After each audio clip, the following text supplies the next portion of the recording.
तो आज रविवार है, रोस्ट वर्स से सबको प्यार है। मैं जानता हूं चाय की चुस्कियों के साथ साथ खबरों की सब चीजें एक एक करके सब चीजों को कवर किया जाएगा। आनंद भाई को हालांकि आज बिठाने की जरूरत नहीं थी क्योंकि खबरें इतनी इंटरेस्टिंग है, लेकिन फिर भी मैंने बिठा दिया है। तो वांडा के एमसीयू रिटर्न से लेकर GTA 6 के डिले और स्पाइडर मैनों की खबरों के साथ मैं आ चुका हूं, starting of with the lanterns. आप लोगों को याद होगा कि पिछले रोस्ट वर्स में हम लोगों ने इस बारे में बात करी थी कि जॉश ब्रॉलिन को हैल जॉर्डन के रोल में कंसीडर किया जा रहा है, जो जेम्स गन का डीसीयू है, उसके लैंटर्न शो में। लेकिन अब ऐसा सुनने में आया है कि जॉश भाई ने इस रोल को रिजेक्ट कर दिया है। लगता है रायन रेनॉल्ड से बात कर ली। लेकिन इसी हफ्ते सोनी वालों के दूसरे कांड के चलते, जिन पे हम आगे बात करेंगे, उन्होंने एक और बड़ा कांड भी किया जो आप सोच रहे हो वो नहीं। PlayStation 5 Pro का लॉन्च, मतलब PlayStation 5 Pro का अनाउंसमेंट कर दिया, जिसमें ढेर सारे फीचर हैं जैसे कि larger GPU, advance ray tracing, AI driven upscaling, PlayStation spectral super resolution, और अगर मुद्दे की बात करी जाए मतलब कितने का पड़ेगा, तो $699 जो इंडिया में आते आते 70,000 के करीब हो सकता है। उससे कम भी होगा, मेरे को गोली मत मारने आ जाना, बस इतनी कीमत है मेरे गुर्दे की। फिर इसके बाद ड्यून 1 और ड्यून 2 के डायरेक्टर डेनी विल्नव, जो पहले कह रहे थे कि अब ड्यून 3 बनाने से पहले मैं कोई और पिक्चर बनाऊंगा, फिर बोलने लगे कि नहीं, मैं बना लूंगा, ड्यून 3 मेरे पास है और मेरे सोचने लग गया हूं मैं। तो अब उन्होंने कहा कि ड्यून 3 की स्क्रिप्ट लगभग कंप्लीट सी हो चुकी है और ये उनकी आखिरी पिक्चर होगी ड्यून यूनिवर्स में। लेकिन चिंता की कोई बात नहीं है, क्योंकि उन्होंने पत्ते इस तरह से सेट कर दिए हैं कि इसके बाद भी अगर कोई डायरेक्टर आकर के मूवीज बनाना चाहेगा, उसके आगे की जो कहानी होगी उसको लेकर स्पॉइल नहीं करूंगा, तो वो पूरी तरह से आके बना सकते हैं, खुली छूट। फिर इसके बाद अगर आप लोग बियॉन्ड द स्पाइडरवर्स के लिए इंतजार कर रहे थे तो करते रहो, क्योंकि अभी अभी रिसेंटली सुनने में आया कि बियॉन्ड द स्पाइडरवर्स जो है उसका जितना भी काम हुआ था उसको उन लोगों ने स्क्रैप किया और अब फिर एक नए सिरे से शुरू करने वाले हैं। लेकिन फिर इस मूवी के म्यूजिक डायरेक्टर ने अपना एक स्टेटमेंट दिया और कहा कि इंटरनेट पे लोग कुछ भी बकवास करना शुरू कर देते हैं, ऐसा कुछ नहीं है। और इसी चीज पे डबल डाउन करते हुए इस मूवी के डायरेक्टर क्रिस मिलर ने भी कहा कि ऐसा कुछ नहीं है, कुछ भी स्क्रैप नहीं किया है, in fact reels are coming along nicely.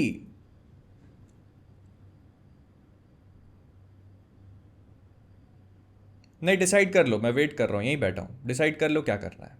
इसके बाद स्कारलेट विच बनने वाले वांडा उर्फ एलिजाबेथ ऑल्सन ने भी कहा कि वो वापस आ सकती है एमसीयू में अगर उनको अच्छे से इस्तेमाल करने का तरीका किसी को आ गया तो। उन्होंने कहा कि कुछ समय के लिए ऐसा लगा उनको कि उनको यूज नहीं किया जा रहा है ठीक से, तो अब अगर किसी के पास उनको इस्तेमाल करने का सही तरीका होगा तो वो जरूर वापस आएंगी। मेरे पास आपको इस्तेमाल करने के एक दो तरीके हैं, लेकिन यहाँ बोलूंगा तो जान को खतरा भी हो सकता है। लेकिन जेरेड लेटो को ले लिया गया, नहीं चिंता मत करो, वो इस वाली को बर्बाद नहीं करेंगे, वो अब किसी और की बर्बादी पे तुले हुए हैं। मैं बात कर रहा हूँ He Man and the Masters of the Universe. इसके ऊपर एक लाइव एक्शन मूवी बन रही है जिसमें ऐसा बोला जा रहा है कि जो इसका मेन विलन है स्केलेटोर, वो आपने कई बार मीम्स देखे होंगे ना कि मैं आता हूँ फिर डिस्टर्बिंग फैक्ट के साथ, हाँ तो बस उसी स्केलेटोर के रोल के लिए लिया जा रहा है इनको। लगता है सबसे बड़ा डिस्टर्बिंग फैक्ट तो यही है कि इन लोगों ने मॉर्बिन टाइम नहीं देखी। फिर इसके बाद अगर आप कियानो रीव्स की कॉन्स्टेंटाइन 2 के लिए वेट कर रहे थे तो इंतजार तो करना पड़ेगा, लेकिन खुशखबरी ये है कि आ रही है। कॉन्स्टेंटाइन 2 की स्क्रिप्ट पे काम चल रहा था जो पूरी हो चुकी है, मूवी R-rated होगी। बस थोड़ा सा ये लग रहा है कि डायरेक्ट करने के लिए भी वही महापुरुष आ रहे हैं जिन्होंने पहली बनाई थी, फ्रांसिस लॉरेंस, तो देख लेना अपने हिसाब से। और फिर क्रिस हेम्सवर्थ से किसी ने पूछ लिया कि भाई साहब डेडपूल एंड वोल्वरीन में थॉर रो क्यों रहा था। उन्होंने कहा कि मुझे नहीं पता, आगे जाकर पता चलेगा। मार्वल यूनिवर्स में किसी को कुछ नहीं पता रहता, उनको खुद भी नहीं पता, वो भी लोगों से यही पूछते फिर रहे हैं। भाई वो आदमी अपने पुराने गम भुलाने बैठा है, तुम उसको आगे की चीजें याद दिला रहे हो। लेकिन फिर एक बहुत ही इंटरेस्टिंग चीज हुई जिसको लेकर मैं काफी एक्साइटेड सा हो गया। मैट रीव्स पेंगुइन को लेकर एक इंटरव्यू दे रहे थे जिसमें उनसे पूछा गया कि इसकी टाइमलाइन क्या होगी, तो उन्होंने क्लियर शब्दों में कहा कि द बैटमैन के एक हफ्ते बाद टेक प्लेस करता है पेंगुइन, जो कुछ दिनों तक चलेगा, और उसके खत्म होने के 1-1.5 या 2 हफ्ते बाद द बैटमैन 2 के इवेंट्स चालू होंगे। और जिन भी लोगों ने बैटमैन देखी है उनको पता है कि बैटमैन नवंबर के आसपास टेक प्लेस कर रही थी, जिसका मतलब ये है कि द बैटमैन जो उसका सीक्वल होगा वो क्रिसमस न्यू ईयर्स के आसपास आ सकता है। अगर उसके आसपास भी नहीं आता तो मतलब बर्फीले इलाके में तो आ ही जाएगा, which makes this an absolutely beautiful Gotham setting. I mean, हम लोगों ने गॉथम की बारिश तो देख ली, लेकिन अब आप इमेजिन करके देखो कि उसी सेम एटमॉस्फेयर में गॉथम में पूरी बर्फ है, और मुझे तो सोच के ही ठंड लगने लग गई। कहीं फ्रीज मत कर देना।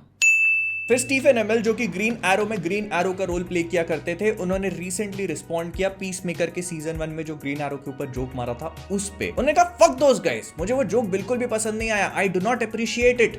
सही बात है स्टीफन भाई, इज्जत से बढ़ के तो कुछ भी नहीं है। इंसान 12 महीने दाल चावल भी खा ले तो मरेगा थोड़ी। फिर टिम ब्लेक नेल्सन जो कि एमसीयू में मिस्टर ब्लू का रोल प्ले करते हैं और अभी captain America brave new world में लीडर का रोल भी प्ले करेंगे। उन्होंने कहा कि उन्होंने पहले पूरा काम शूट करके रख लिया था और अब फिर आकर के उन्होंने बहुत सारा काम और फिर शूट किया। अब इस चीज को लेकर बहुत सारे लोग सोचेंगे कि देखो मार्वल वाले कितने रीशूट्स करते हैं, लेकिन मैं आपको याद दिला देना चाहता हूं कि captain America brave new world जब पहली बार शूट हुई थी उसके जस्ट बाद, मतलब तुरंत बाद राइटर्स की स्ट्राइक चालू हो गई थी और वो खत्म हुई नहीं कि फिर एक्टर्स की चालू हो गई। तो वो अकाल पीरियड के पहले जो पिक्चर शूट हुई थी उसके बाद कई सारे चेंजेस हुए और इसी वजह से इन लोगों को आकर के काफी हेवी रीशूट्स करने पड़े।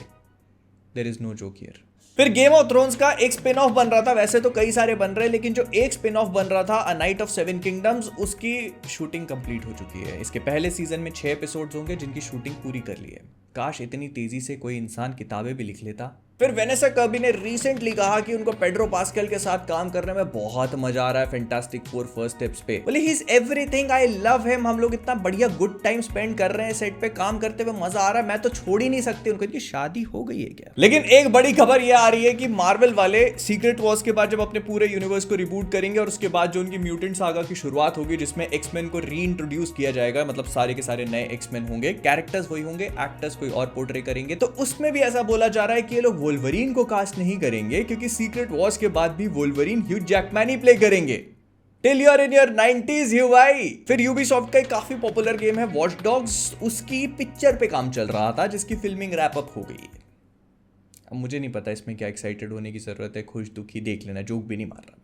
फिर डॉन चीटल जो कि वॉर मशीन का रोल प्ले करते हैं, उनसे पूछा गया कि आपको कैसा लग रहा है आरडीजे डूम के रोल में वापस आ रहे हैं। तो उन्होंने कहा जब मुझे पहली बार पता लगा I was like what the fuck. लेकिन अभी सब कुछ क्ले जैसा है, मतलब उसको जैसा शेप देना चाहो वैसा शेप दे सकते हैं, किसी को ज्यादा कुछ पता नहीं। इन लोगों को कुछ नहीं पता रहता, क्यों पूछ लेते हो इनसे कि आगे क्या? इनको सेट पे पहुंच के भी नकली स्क्रिप्ट पकड़ा दी जाती है। फिर मिली अल्कॉक जो हाउस ऑफ द ड्रैगन में छोटी वाली रेनेरा बनी थी, अब वो बड़ी होकर के सुपर गर्ल बन रही है जेम्स गन के डीसीयू में। तो super girl women of tomorrow में ये सुपर गर्ल का रोल प्ले करेंगी। एंड रिसेंटली इन्होंने एक पिक्चर पोस्ट करी जिसमें इनके बाल लंबे हैं एंड कलर भी चेंज है जो कि सुपर गर्ल से काफी रिजेंबल करता है। So people have started thinking कि ओके शूटिंग स्टार्ट होने वाली है या हो चुकी है। फिर योर फ्रेंडली नेबरहुड स्पाइडरमैन जो कि एनिमेटेड सीरीज होगी मार्वल की तरफ से, जिसको एक अलग तरीके से एनिमेट किया जा रहा है लेकिन एमसीयू के लिए कैनन नहीं है ये, तो उसकी फर्स्ट लुक रिलीज करी गई। एंड ये वो अमेजिंग फैंटेसी वाली जो पहली स्पाइडरमैन कॉमिक बुक है उससे काफी ज्यादा रिजेंबल करता है। I like it. फिर इस हफ्ते GTA 6 को लेकर एक खबर उड़ने लग गई कि GTA 6 जो है 2025 में रिलीज नहीं हो पाएगा और इसी वजह से उसका ट्रेलर ड्रॉप नहीं किया गया, मतलब जो दूसरा ट्रेलर आना चाहिए वो अभी तक ड्रॉप नहीं किया गया है। एंड कॉन्टेक्स्ट के लिए यहां पर ये चीज भी एक्सप्लेन कर देता हूं कि ये अभी तक का सबसे लंबा पीरियड है। GTA 6 का जो पहला टीजर ड्रॉप हुआ था उसको करीब 9 से 10 महीने हो चुके हैं एंड अभी तक रॉकस्टार वालों ने इतना ज्यादा टाइम नहीं लिया अपने दूसरे ट्रेलर को ड्रॉप करने के लिए। So that led to people speculating कि मे बी GTA 6 2025 में रिलीज ना हो पाए और बहुत सारे लोगों ने फिर इनसाइडर इन्फॉर्मेशन देनी शुरू करी कि ट्रैक पे नहीं है गेम और बहुत सारी प्रॉब्लम्स आ रही हैं, तो इसी वजह से हो सकता है कि लोग इसको 2026 में पुश करें। लेकिन उसके बाद जो कांड हुआ, क्योंकि GTA 6 के जो अंदर के लोग हैं उन्होंने आकर के बोला कि सब गलत है, सब गलत है, हम लोग GTA 6 को 2025 में रिलीज करेंगे और जो भी आके बोल रहा है उसकी कमाल की बात है। वी गॉट GTA 6 का डिले न्यूज बिफोर GTA 6। वो तो पहले ही आएगा ना। फिर इसके बाद एंड्रयू गारफील्ड से किसी ने पूछा कि क्या आप दोबारा से स्पाइडरमैन के रोल में आ सकते हो, तो उन्होंने कहा देखो कहानियां तो हमेशा हैं, उस कैरेक्टर के साथ और भी कई कहानियां बता सकते हैं, इट इज एंडलेस। मैं ये नहीं बोल रहा कि करी जानी चाहिए लेकिन करी जा सकती हैं, ऐसा उन्होंने कहा। एंड्रू भाई मैं भी तो अनाथ हूं, मुझे भी एक निवाला खिलाओगे?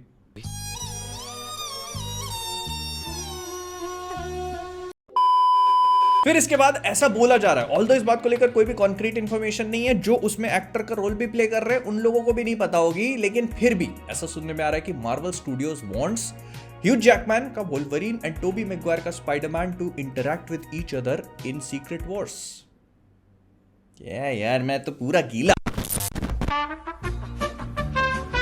लेकिन अब आते हैं मेन मुद्दे पे, जो है स्पाइडरमैन 4, टॉम हॉलैंड वाली स्पाइडरमैन 4 को लेकर इस हफ्ते काफी सारी इंटरेस्टिंग अपडेट्स निकल के आई, जिसमें से सबसे पहला तो ये था कि इसको एक डायरेक्टर मिल चुका है। अगर आप नहीं जानते तो जॉन वॉट्स इसके जो पुराने डायरेक्टर थे, उन्होंने कहा कि वो 3 के बाद अब आगे नहीं आएंगे because he wants to do something new.